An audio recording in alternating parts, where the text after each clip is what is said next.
कल की बड़ी खबरें 21 मार्च 2026। झारखंड के चतरा जिला में हाल ही में वज्रपात की दर्दनाक घटनाओं में 3 महिलाओं की जान चली गई। पहली घटना पत्थलगड़ा इलाके में हुई, जहां एक महिला जंगल के पास महुआ चुन रही थी, तभी अचानक बिजली गिरने से उसकी मौके पर ही मौत हो गई। दूसरी घटना में एक महिला खेत के पास काम कर रही थी। उसी दौरान तेज बारिश के बीच उस पर वज्रपात हुआ और वह गंभीर रूप से झुलस गई। बाद में उसकी मौत हो गई। तीसरी महिला गांव के बाहर पेड़ के नीचे बारिश से बचने के लिए खड़ी थी, तभी बिजली गिर गई और उसकी भी मौके पर ही मौत हो गई। इन तीनों घटनाओं में एक समान बात ये रही कि सभी महिलाएं खुले स्थान या पेड़ के नीचे थीं, जिससे वे सीधे बिजली की चपेट में आ गईं। प्रशासन ने लोगों से अपील की है कि खराब मौसम में खुले स्थान और पेड़ों से दूर। एमजीएम अस्पताल से कूदकर मरीज की मौत। जमशेदपुर के एमजीएम अस्पताल में एक मरीज ने चौथी मंजिल से कूदकर आत्महत्या कर ली। इस घटना से अस्पताल परिसर में हड़कंप मच गया। पुलिस ने मामले की जांच शुरू कर दी है और आत्महत्या के कारणों का पता लगाया जा रहा है। अस्पताल प्रशासन ने भी जांच में सहयोग की बात कही है। झारखंड के मुख्यमंत्री हेमंत सोरेन के एक बयान ने हाल ही में बड़ा राजनीतिक विवाद खड़ा कर दिया है।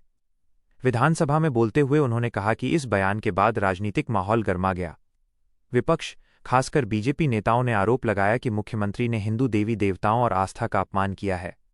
कई जगहों पर विरोध प्रदर्शन भी देखने को मिला। वहीं सरकार और उनके समर्थकों का कहना है कि इस बयान को गलत तरीके से पेश किया जा रहा है और असल में ये विकास और शिक्षा पर जोर देने की बात थी। झारखंड की मैया सम्मान योजना को लेकर लेटेस्ट अपडेट के अनुसार मार्च 2026 की 19वीं किस्त का भुगतान शुरू हो चुका है और कई जिलों में महिलाओं के खाते में 2500 रुपये ट्रांसफर हो रहे हैं।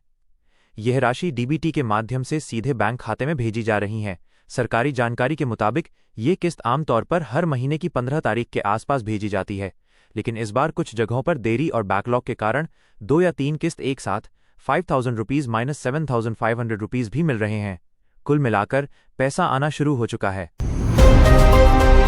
मेडिकल कॉलेजों में 431 सीट बढ़ाने का प्रस्ताव। झारखंड सरकार ने राज्य के मेडिकल कॉलेजों में 431 नई एमबीबीएस और पीजी सीटें बढ़ाने का प्रस्ताव केंद्र को भेजा है। इसका उद्देश्य डॉक्टरों की भारी कमी को दूर करना और स्वास्थ्य व्यवस्था को मजबूत करना है। अगर ये प्रस्ताव मंजूर होता है तो राज्य के छात्रों को बाहर जाने की जरूरत कम होगी, साथ ही ग्रामीण इलाकों में डॉक्टरों की उपलब्धता भी बढ़ेगी। सरकार इसे स्वास्थ्य क्षेत्र में बड़ा सुधार बता रही है। भाजपा की रणनीति। बंगाल चुनाव में झारखंड की भूमिका। भारतीय जनता पार्टी ने झारखंड के कार्यकर्ताओं को पश्चिम बंगाल विधानसभा चुनाव में सक्रिय भूमिका देने का फैसला किया है। पार्टी नेतृत्व का मानना है कि झारखंड के कार्यकर्ता सीमा क्षेत्रों में प्रभावी भूमिका निभा सकते हैं। इससे राजनीतिक हलचल तेज हो गई है और विपक्ष इसे राजनीतिक विस्तार की रणनीति बता रहा है। इससे आने वाले समय में झारखंड की राजनीति पर भी असर पड़ सकता है। राहुल गांधी का चाईबासा दौरा तय। राहुल गांधी 31 मार्च को चाईबासा आने वाले हैं, जहां वे कांग्रेस के जिला अध्यक्षों और कार्यकर्ताओं को संबोधित करेंगे। इस दौरे को संगठन मजबूत करने की दिशा में बड़ा कदम माना जा रहा है। झारखंड में कांग्रेस अपनी पकड़ मजबूत करना चाहती है और ये दौरा उसी रणनीति का हिस्सा है। इससे राज्य की राजनीति में नई सक्रियता देखने को मिल सकती है। सरहुल पर्व पर पूरे झारखंड में उत्सव। झारखंड में आदिवासी समुदाय का प्रमुख त्योहार सरहुल बड़े धूमधाम से मनाया गया। रांची, खूंटी और चाईबासा में पारंपरिक नृत्य, जुलूस और पूजा पाठ का आयोजन हुआ। लोगों ने प्रकृति की पूजा कर सुख समृद्धि की कामना की। इस दौरान प्रशासन ने सुरक्षा के कड़े इंतजाम किए थे। ये पर्व राज्य की सांस्कृतिक पहचान को दर्शाता है और सामाजिक एकता को मजबूत करता है। आंधी, बारिश और बिजली गिरने से जनहानि। राज्य के कई जिलों में तेज आंधी और बारिश के साथ बिजली गिरने की घटनाएं सामने आईं। इसमें कम से कम 4 लोगों की मौत हो गई और कई लोग घायल हुए। किसानों की फसलों को भी भारी नुकसान हुआ है। प्रशासन ने प्रभावित परिवारों को मुआवजा देने की घोषणा की है और लोगों को खराब मौसम में सतर्क रहने की सलाह दी गई है। देवघर में साइबर अपराधियों की गिरफ्तारी। देवघर पुलिस ने बड़ी कार्रवाई करते हुए 3 साइबर अपराधियों को गिरफ्तार किया है।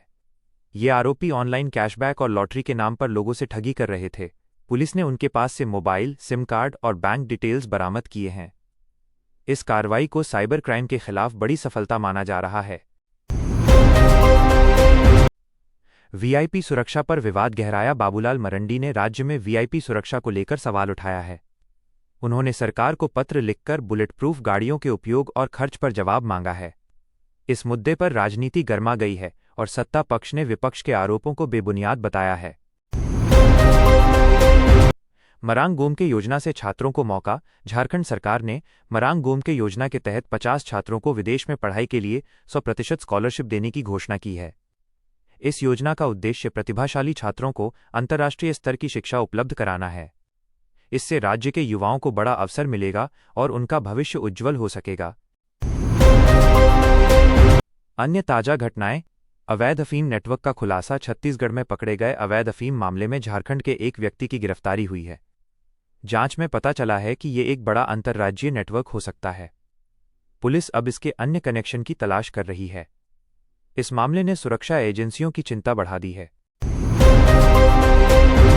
कोडीन सिरप तस्करी का बड़ा रैकेट। रांची से जुड़े एक नेटवर्क के जरिए कोडीन सिरप की तस्करी का बड़ा मामला सामने आया है। पुलिस ने इस रैकेट के मुख्य आरोपी को गिरफ्तार किया है।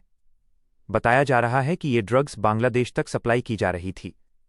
इस कार्रवाई को बड़ी सफलता माना जा रहा है। मौसम विभाग का ऑरेंज अलर्ट। मौसम विभाग ने रांची, धनबाद और आसपास के जिलों के लिए ऑरेंज अलर्ट जारी किया है। इसमें तेज हवा, बारिश और बिजली गिरने की संभावना जताई गई है। लोगों को घर में सुरक्षित रहने और सावधानी बरतने की सलाह दी गई है। निवेश बढ़ाने के लिए नया इकोनॉमिक बोर्ड। मुख्यमंत्री हेमंत सोरेन ने राज्य में निवेश बढ़ाने के लिए नया इकोनॉमिक बोर्ड बनाने की घोषणा की है। इसके साथ ही एक डेटा प्लेटफॉर्म भी विकसित किया जाएगा, जिससे योजनाओं की निगरानी बेहतर होगी।